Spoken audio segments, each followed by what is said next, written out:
How to log into the Comcast email account. Hi everyone, welcome back to our channel. And without further ado, let's begin. First of all, open your web browser, click search bar and type in comcast.com. Press enter on your keyboard.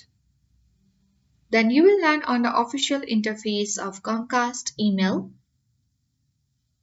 where you simply need to click on the sign in button at top right corner of your screen.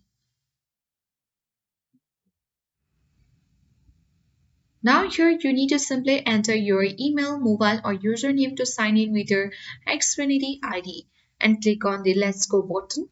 In case if you haven't created a new Xfinity ID, you can select Create New Xfinity ID and create one. Then on the next page, you simply need to enter your password, follow the on-screen instruction and successfully log in into Comcast email account. So that's all for today. I hope this guide was helpful. If it was, then do like, share, comment and don't forget to subscribe. Thank you for watching and I'll see you in the next video.